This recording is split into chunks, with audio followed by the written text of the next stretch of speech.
Hey, get quiet. Oh, you decided to come back? Yeah. All right, hey. Okay, now.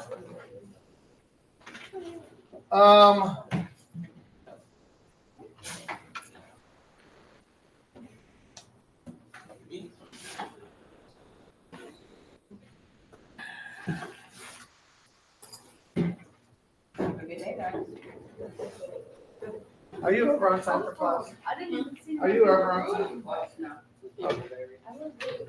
All right.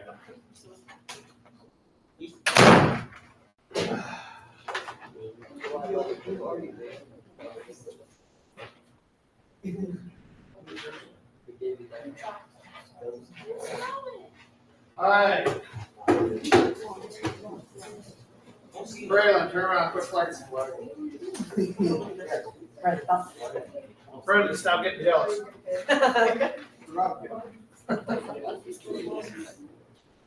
All right. Was anybody not here on? Was anybody not here on Tuesday? Well, yeah, I already gave you the notes. Okay. What? Yeah. Okay. All right.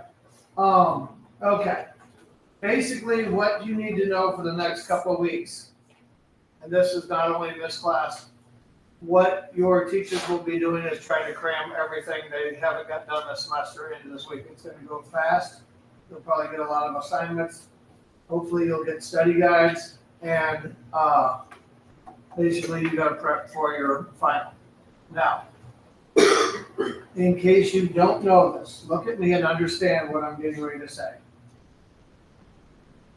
The final exam is 20% of your grade. Meaning, if you have an A and you bomb it, it can drop you down 2 letter grades. So do you need to take your final seriously? If you're getting a final project, it's the same thing. Okay? So do not play around with these. Please, for all that is holy, take these seriously. Freshmen who don't take them seriously basically suffer consequences. Now, I'm not trying to give you anxiety, I'm just trying to prepare you. Now, your teacher should give you everything you need to know for your finals. I think the idea of final exams is outdated. So basically, it's going to be like a test here. Are you going to get a Kahoot that looks just like the thing? So if you play the Kahoot enough, are you going to do just fine on it? Yeah. So, and you'll get a study guide. So now, not most teachers are like, so you do need to prepare yourselves for this? Yeah, so please take it seriously. Now, by the way, I figure this kind of goes without saying, I'm not going to give you a test over Rome just to turn around and test you again on Rome on the final exam. There's no test on Rome because it will be on the final exam. Does that make sense? Okay. All right. Okay, Rome. Do any of you know the story behind this weird statue? I've actually seen this in real life. No. That's supposed to be a wolf. Looks more like a pig. I thought it was a bear. A pug? I can buy that. It looks like a squish bear. A squish bear? Who said squish bear? Okay. First of all, the body's too long for it to be a wolf. Doesn't have a tail.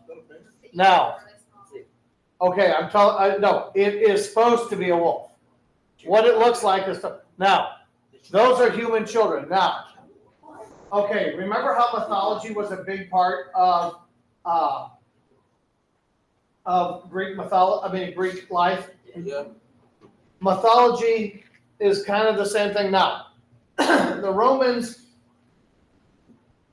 are not great inventors. They're what you call perfecters. They take what other people do and they take it as their own and then they make it better. Does that make sense? Okay. Now, they have basically, they just copy all the Roman gods and give them new names. It's that easy. Like Zeus becomes Jupiter.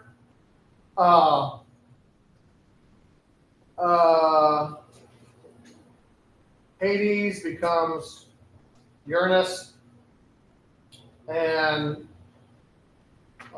Neptune. Oh, no, Neptune is the Roman name, but Poseidon. So you get the idea. Basically, they just go down. And if you haven't realized, because Rome changes the world, the planets, if you've not noticed, the planets and the gods have the same thing. They started naming the planets after the gods because they were up in the heavens. Does that make sense? All right, okay. Now, what this is, in the history of Rome, Rome starts out as a little city. And it is believed by absolutely nobody who has common sense that these two boys, twin brothers, were somehow their mother and father were killed. This she-wolf finds them and she raises them as her own. Now, is that possible? Oh. Probably not. More likely the wolf would have eaten them. But wolves were a sign of strength and power, so that's what they wanted to do. Does that make sense? Yeah. Okay, you got to remember, all the myths had a purpose. Remember, the myths were supposed to teach you a lesson. Like, don't try to be like the gods, like Icarus. Don't fly too close to the sun, or your wings are going to melt. You're going to, okay. This is, the wolf symbolized power. They were tough enough to survive and be raised by a wolf, so they're all that in a bag of chips. Now, do we really think this happens? We do know that Romulus and Remus existed in real life. Well, we're pretty sure. By the way, everything that happens before the Roman Republic, we don't have any record of, because a guy we're going to talk about later, Hannibal, attacks Rome and burns down the libraries, which has all the papers that had all the history before that. So we're basically don't know much about it. But we know the two brothers, Romulus and Remus. We do know, we're pretty sure they were historical people, not raised by wolves. Their mom may have been kind of mean, but not a wolf. Romulus, and by the way, Rom, R-O-M, what's the first three letters of Rome? Ah, there we go. Rome. So that's where the city of Rome's name comes from. Romulus and his brother disagree on how to rule their kingdom, and he kills his little brother Remus. Oh. And I saw a statue of him basically stabbing his brother. Yeah. They got in an argument on how things should be run, and basically you just have him grabbing him by the hair and you see him stabbing him. Yeah. Happy times. Okay, now, Rome in its early period is believed to have had kings. Now, again, we have no proof of this because Hannibal torched the library.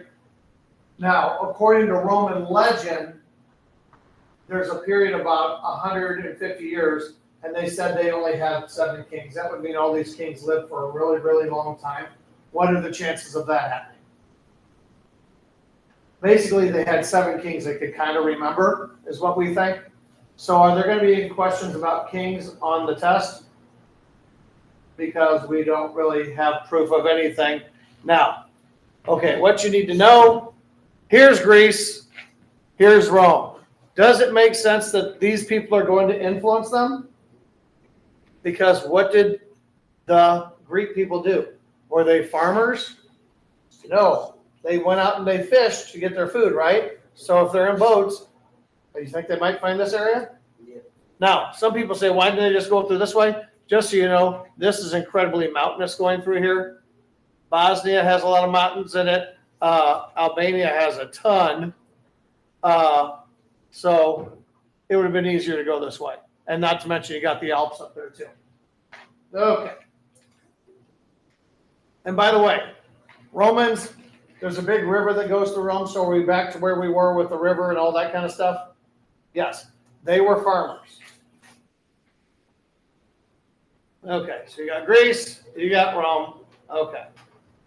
Now, as I told you, they started out with kings, but then they developed what was called the Republic. By the way, if you don't know this, you'll learn this next year, your sophomore year. The United States is not a democracy. We are a republic. Does anybody have any clue what republic means? And by the way, if you haven't caught on, the two political parties stole their names from democracy and Republican form of government. They weren't very creative, they just stole. Democratically, okay, if we're gonna do something democratically here.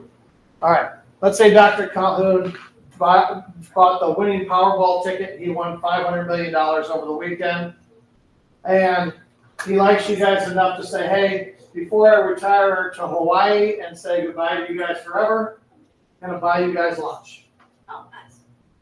In a democracy, everybody in school would get to have a vote. Now, is that very efficient?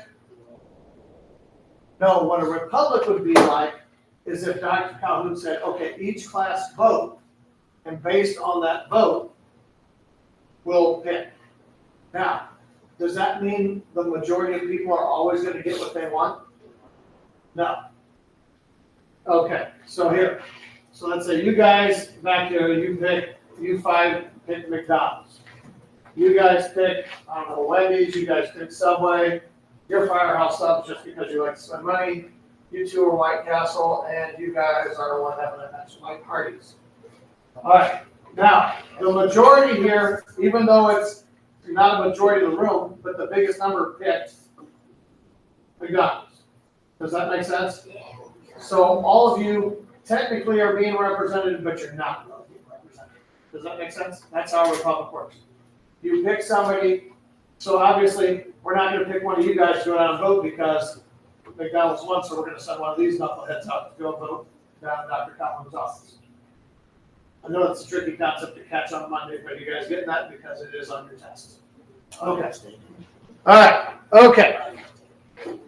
Now, you have the Senate. And basically what the Senate means is old men. Looking at the picture, does that look like old men? Yes, it does. All right. Now, okay. They're chosen by the people. And by the way, not all the people. They were chosen by the rich landowning people. Not everybody got to vote. Okay. Now, all the power lies in the Senate. They did not like one person running things. They did not like a king. And they basically said, nope, we're not going to have it. Okay. Now, here's the thing. You have 300 senators. Now, these 300 senators are picked by, first of all, you got to understand, let me skip ahead. There's a bunch of different kinds of people. There's patricians, there's plebes, and there's one other class of people, slaves or non-Romans, which means if you're a non-Roman, you're not as good as a slave, so that's where they put you. These are the rich landowning people. These people are 5% of the population. This is about 70% of the population. Who has the power as far as picking the Senate? Here. These are wealthy. These are hardworking people. These are like every other job, merchant, everything else. Okay, let's go back up here. Now, as far as the legislative branch goes, you have the Senate and then you have the assemblies. Now, the plebes get to vote in here. This is where they get to pick people. Now, they get to make laws. They can make laws, but they can override theirs. And they also get to pick tribunes. These are like police people. So they get to pick somebody and they get to pick people. Now, you also have the assembly of centurions. What is really big in the Roman society is military. They take the Greek phalanx and they take it to new heights. The Romans are the most amazing soldiers you've ever seen. Matter of fact, until about 100 years ago, everybody who fought battles used Roman tactics. Have you ever seen like movies like The Patriot? Yeah. Where the British and Americans are like marching right at each other? Guess what battle tactics they were using? Roman battle tactics. Nothing had changed. It wasn't until the Native Americans said, you guys are kind of idiots, why don't you jump out of the way and just attack them? Anyway. Okay. So you got the Assembly of Tribes. These are all the different people in Romans, non-Romans. You have the Assembly of Centuries. These are all like captains or sergeants in the military. They're very important. Of these people can be elected to be tribunes. These are like police officers or judges or is it snowing again? Yeah. Yeah.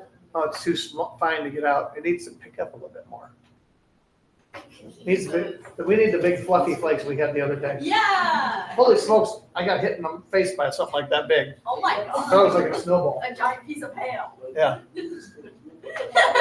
Okay. Now, of the two people, the senators could pick a council and the tribunes would pick a council. Now, these are kind of like your executive branch. Okay. Remember your government you should have learned in 7th grade?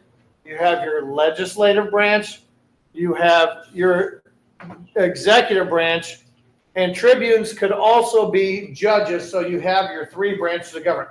Does it work as smoothly as what we have now? No, but we learned from their mistakes and we made it better. So that's basically the government structure. Now, the 2 councils were elected for a year, and then the senators would pick a new one. So as one senator would come up, one tribune would come up, and basically this is the rich people got to pick one, the poor people got to pick one. Does that make sense? Now, the council that came from the poor side was usually a very rich person. It's just somebody the poor people like, usually a military commander. And by the way, what they would do is the one that came from the Senate would run the government. The one that came from the tribunes would run the military. Okay. Now, needless to say, do rich people and poor people get along very well? One group is not real happy with the other group, right? And the other one looks down on the other one, so nothing's different. Okay. Now, let's jump ahead for a second. Remember the guy I told you about that burned down the library in Rome? Yeah. Okay. You got this guy by the name of Hamilcar. I can never say his name right. Hamilcar. He hates Rome and he tries to take Rome over and he attacks. The Punic Wars, there are 3 different versions. The first one is Hamilcar. He comes across and tries to take control. The Romans beat him down. Then also while the Romans are trying to colonize and the Carthaginians get upset because he's trying to take their land. So they start fighting each other. Rome squashes and destroys them. They actually kill Hamilcar, and that's a bad thing because they piss off his little boy. His little boy's name is Hannibal, and Hannibal is probably one of the greatest military leaders of all time. If he had more soldiers, he probably would have taken the Romans out. Just to give you an idea of how good this guy was, he lets the Romans think that he's going to Sicily, and he sends a really small attacking group there. But when he does this, he and his men had already gone across Spain, were coming all the way around to attack Rome from the north, where they're totally not expecting it. Rome's got all their soldiers down here ready to support the oncoming Carthaginians. He surrounds them now. I don't want to minimize this, so I don't want to go too long into it because you're going to actually watch something on it. But the amazing thing that he did, he moved hundreds of thousands of men in a military machine through the Alps. Now, by his military machines, remember I told you that the Greeks used elephants in battle? He liked using elephants. He took elephants up through the mountains. That's my point. He lost about a third of his men and he lost about half of his elephants. I'm thinking gravity won those battles. But he ends up getting enough here where he basically takes Rome over completely, but then he did think of one thing.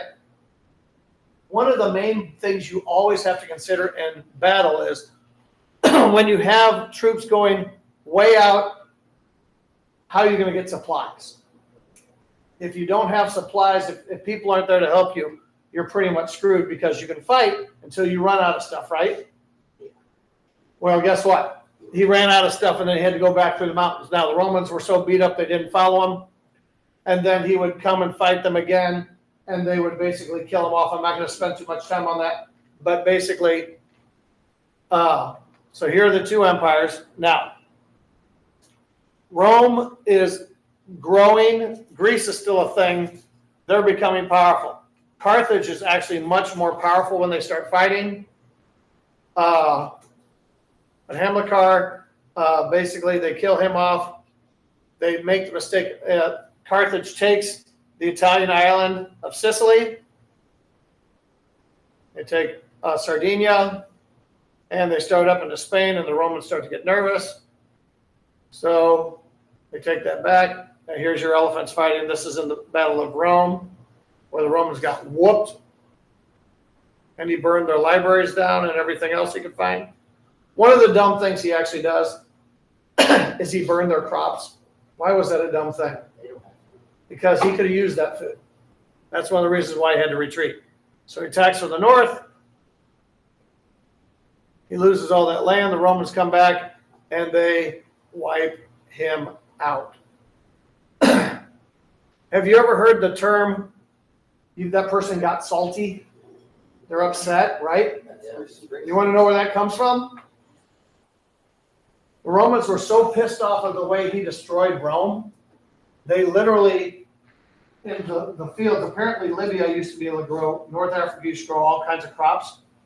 They took salt and they rubbed it in the ground everywhere. Oh. So they could no longer grow anything. Oh my. To this day, nothing grows there. That's evil. They were a little pissed off. A little. Yeah. Well, it's better than what Genghis Khan would have done.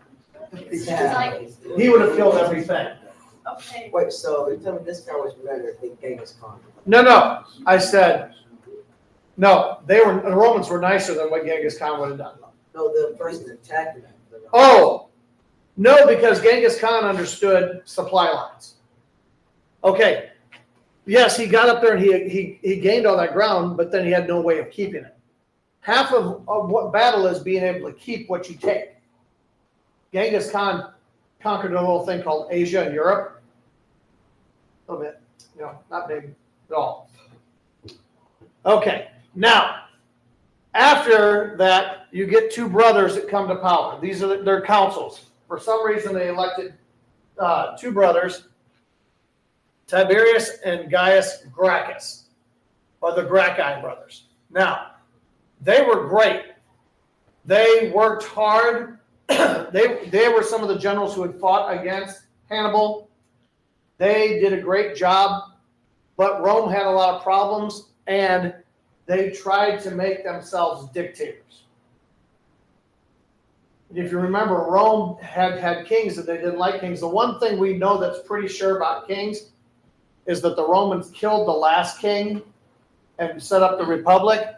So these people were too close to having a king, and they're like, nope, we don't want them.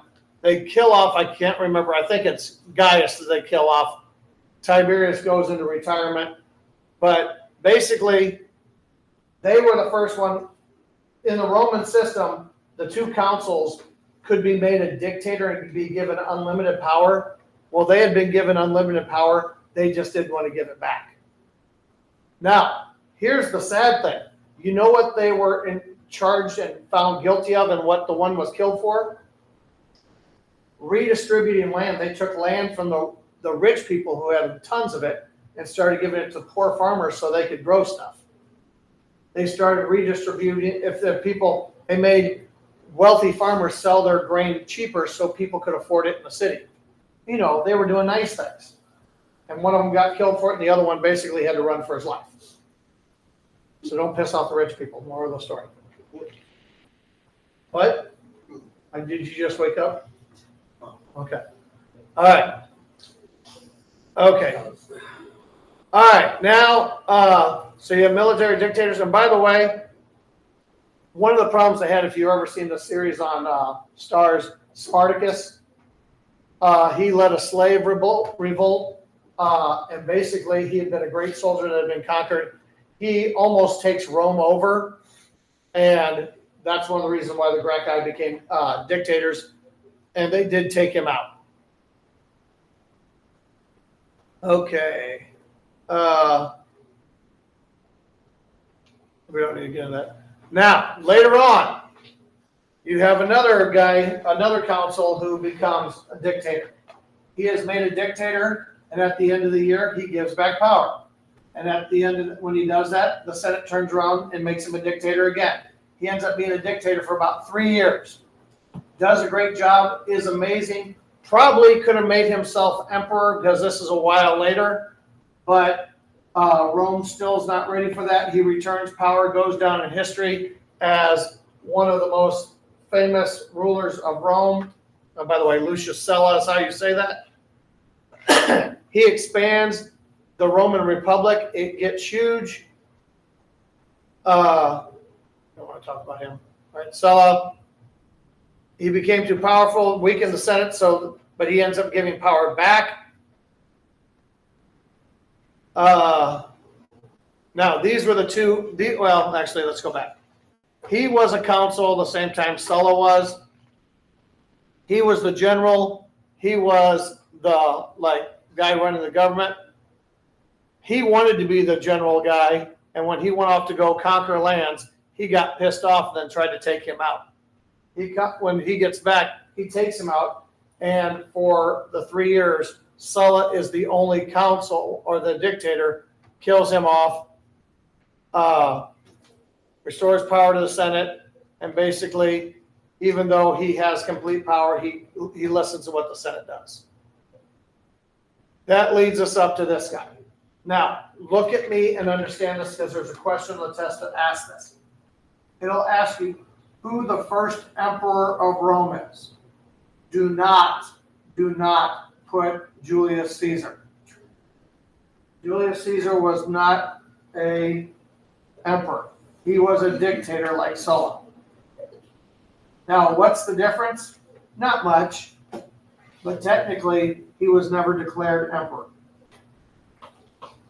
Now, this guy is really unique because he is a great general. He, again, by the way, is somebody who believes in taking care of the poor. And a lot of the people who are poor were former soldiers who come back out of the army after doing 10 years in the army, don't have any land, and need a place to farm, need a place of living. Julius Caesar wanted to take care of these people. Now, he was incredibly popular.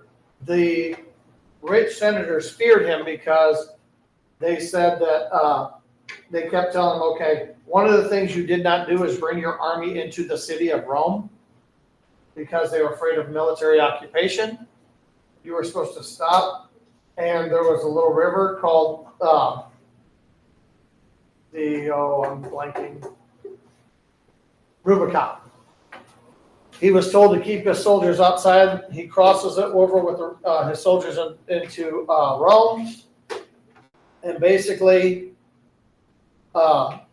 is made consul, and then within a few months he declares himself dictator and starts giving away, doing the same thing that the Sullas did. By the way, he was from the same, not Sulla, the Gracchi. He was from the house of Gracchi, and he basically tries to do the same thing. Guess what happens to him? He gets murdered. But here's what you need to understand. Here's what Rome started at. Now, Sulla gets this. Julius Caesar adds all of this. So, and he basically starts fighting up into Germany. So basically they add more. So basically they add a lot more. Okay. Now, early on, Caesar knows that people don't want a king, so he joins what's called a triumvirate. He gets a couple of his general buddies, and they say they're going to rule together. And then slowly but surely, he has Pompey marry his niece. Marcus Crassus is out in Egypt, so he really doesn't matter. It's really between these two as consuls. And he overtakes Pompey and gets into power. They were both great generals. They actually fight a little bit, but basically he takes Pompey out. Okay. Don't care about that. All right. Crassus gets killed, and then it's just the two. It becomes a two-man thing. This is all of what I just told you. He crosses the Rubicon. Now, I don't need to know that. He makes himself dictator for life, which wouldn't be very long. The senators don't like being told what to do. They don't like having their land taken away. So what happens is one day he comes in to address the Senate. And by the way, he had a throne put in the middle of the Senate to where they all had to face him. And basically his nephew, cousin, it's not real sure, a guy by the name of Brutus, and a bunch of senators basically stab him to death on the floor of the Senate. So the government actually takes him out. Now, what were they trying to say?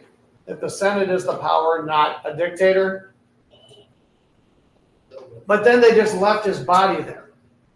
Now, if you have a guy who is a very popular general, his soldiers love him, how do you think that's going to play? It's going to infuriate them. One of his generals, Mark Antony, jumps up. That's the guy who falls in love with Cleopatra, by the way. Yeah. Okay. There he is. They're all stabbing him. He's sitting in his chair.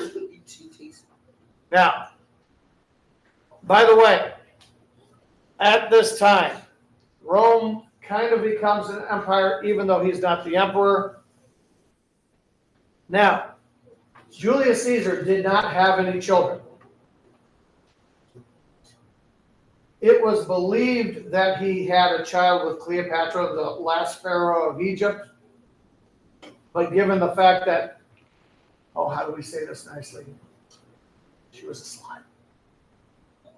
a slut. She knew a lot of men.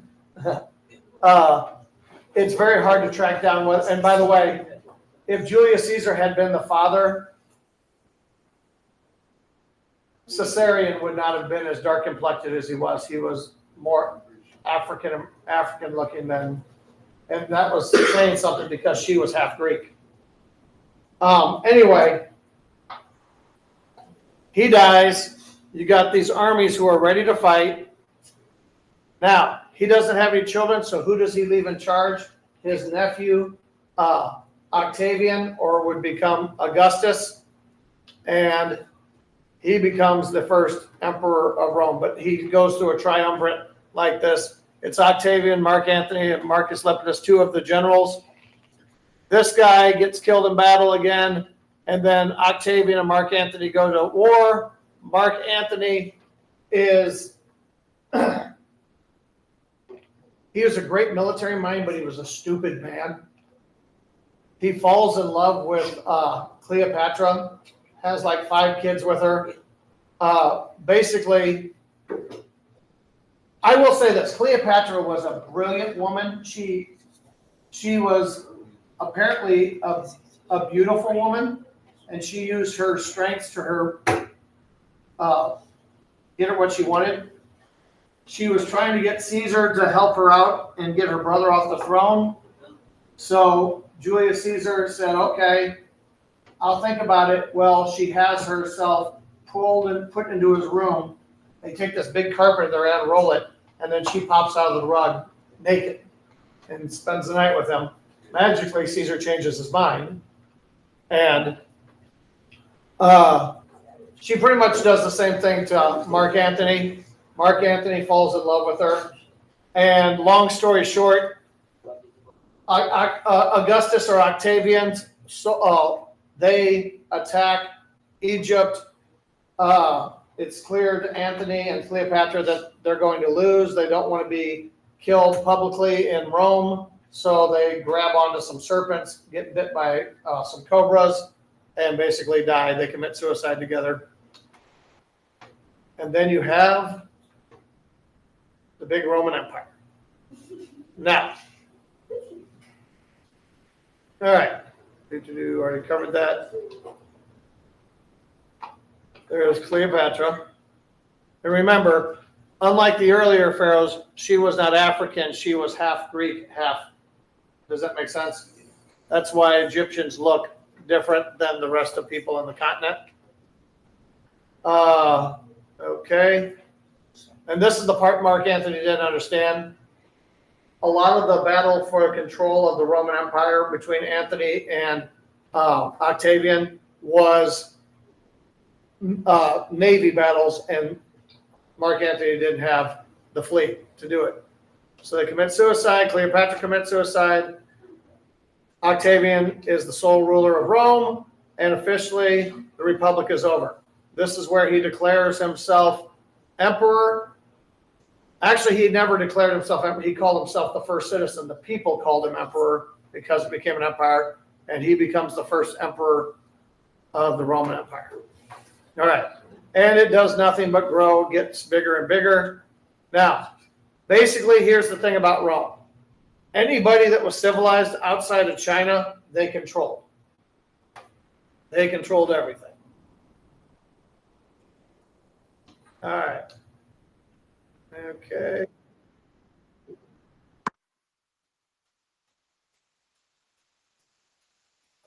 Just to give you an idea of how good the Roman military is, basically, there's a movie out now called Gladiator 2. This is from the good one. I've heard it's okay. The first one's amazing. Okay, now, the reason the Romans are the first people to have what we call a war machine. They basically could destroy and take out anything. Watch the way they do this.